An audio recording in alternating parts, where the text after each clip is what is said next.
नमस्कार दोस्तों, कैसे हैं सब? बढ़िया, first class. Welcome to my channel. आज हम बात करेंगे इस विषय पर कि क्या सच में राधा कृष्ण जी का विवाह हुआ था या होते होते रह गया था।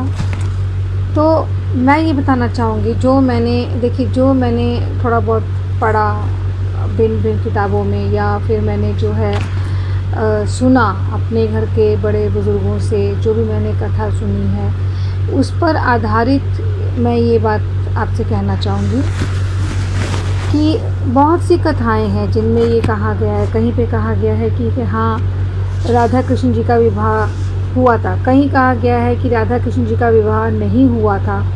और जो मुझे सबसे सटीक कथा लगी वो मैं आपके साथ आज जो है साझा करूँगी। लेकिन उससे पहले मेरी आपसे ये प्रार्थना है कि आप बिल्कुल भी जो है इसको कथा की तरह ही लीजिएगा, क्योंकि देखिए इतनी सारी कथाएं जो हैं सब जानते हैं उनके बारे में, तो ये भी एक कथा ही है।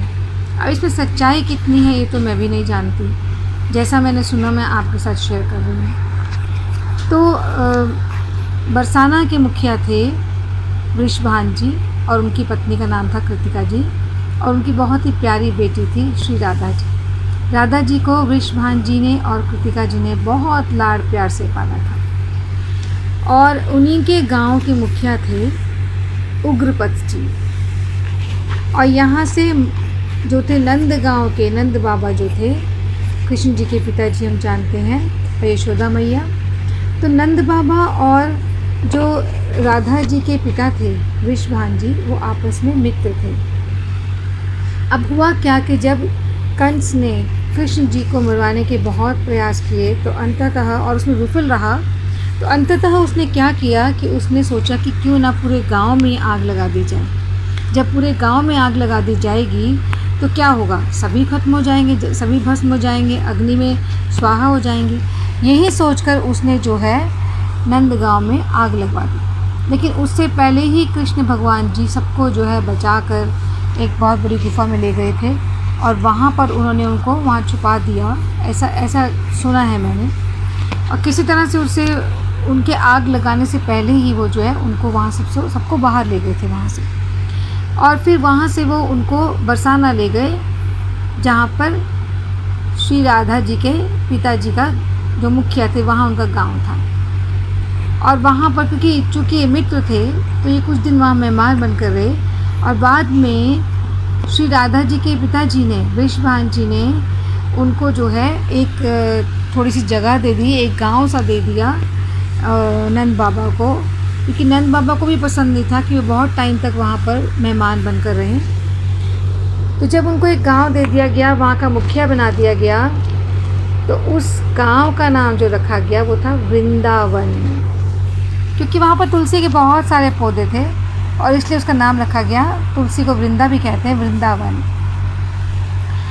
अब धीरे धीरे जो है बचपन से ही जो है वहाँ पर आने के बाद श्री राधा जी, श्री कृष्ण जी ये मित्रों की तरह, सखा की तरह साथ में रहने लगे।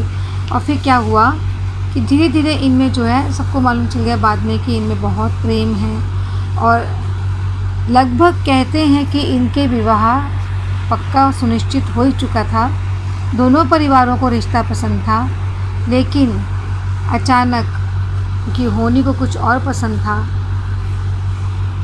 उग्रपत जी ने, उनका भी एक पुत्र था अयन, तो उग्रपत जी ने किसी समय में, क्योंकि वो मित्र थे बरसाना के मुखिया के वृषभान जी के, तो किसी समय में वृषभान जी ने उनसे उनको वचन दिया था कि तुम जीवन में कभी भी मुझसे कोई एक चीज़ मांग लेना, मैं तुम्हारी वो इच्छा पूरी करूँगा, तुम्हारी एक इच्छा पूरी करूँगा, ये वरदान दिया था उन्होंने। अब वृषभान जी के पास जाकर उग्रपत जी ने अपने पुत्र मोह में पड़ने के बाद, वो राधा जी को बहुत प्यार करते थे उग्रपत जी, अपनी पुत्री समान मानते थे, लेकिन अपने पुत्र मोह में आने के बाद उन्होंने उनसे विनय करा, उनको जाके याद दिलाया कि आपने जो है मुझे, उनको मालूम था वृषभान जी को कि अभी जो है कृष्ण जी का और राधा जी का विवाह लगभग सुनिश्चित हो ही चुका है, उससे पहले ही उग्रपद जी ने जाकर उनसे कहा कि याद दिलाए कि आपने मुझे जो है वचन दिया था कि आप मेरी एक इच्छा पूरी करेंगे। तो उन्होंने बोला हाँ मांगो, क्या मांगना है बताओ, और मैं तो बहुत खुश भी हूँ, मेरी पुत्री का विवाह भी होने वाला है, तो बताओ, ये तो बहुत अच्छा समय जब आप हमसे कुछ मांगेंगे। तो उग्रपद जी ने कहा कि मैं अपने पुत्र के लिए आपकी पुत्री का हाथ मांगता हूँ, अर्थात मैं राधा को अपनी पुत्र वधू बनाना चाहता हूँ। अब वृषभान जी बहुत सोच में पड़ गए कि ये कैसे करा जाए, क्योंकि एक तरफ उनकी पुत्री की खुशियाँ थी और एक तरफ उनका वचन था।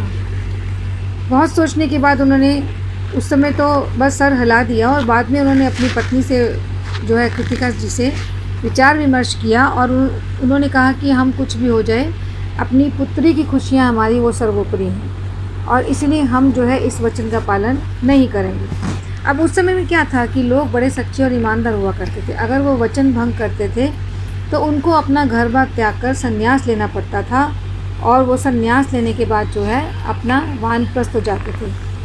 अब इतने में क्या हुआ, राधा जी को पता चला कि उनके पिताजी जो हैं इस तरह से बहुत परेशानी में हैं। उन्होंने जो है वचन दिया था और उस वचन की पूर्ति वो नहीं करना चाहते हैं, क्योंकि वो अपनी पुत्री की खुशियाँ देखना चाहते हैं। और ये सोचकर राधा जी ने सोचा कि मैं क्या करूं कि मेरे पिताजी को वन में नहीं जाना पड़े।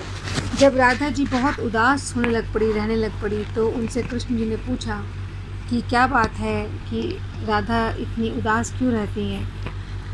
और किसी तरह से उन्होंने राधा जी से पता कर ही लिया कि राधा जी की उदासी का कारण क्या है। तो उन्होंने बोला कि देखो, अभी हमारा विवाह नहीं हुआ है। श्री राधा जी ने और कृष्ण जी ने यही तय किया कि चलो अब हम राधा जी का पुत्री धर्म निभाने की ओर बढ़ते हैं, अग्रसर होते हैं। अब इतने में क्या हुआ कि जब राधा जी ने जाके बताया अपने पिताजी को कि जो है वो कृष्ण जी से विवाह नहीं करना चाहती हैं, तो उनको थोड़ा सा बड़ी हैरानी हुई कि ऐसा कैसे हो सकता है कि अभी तो कृष्ण जी से इतना ज़्यादा ये प्रेम करती थी और अभी कह रही विवाह नहीं करना चाहती हैं।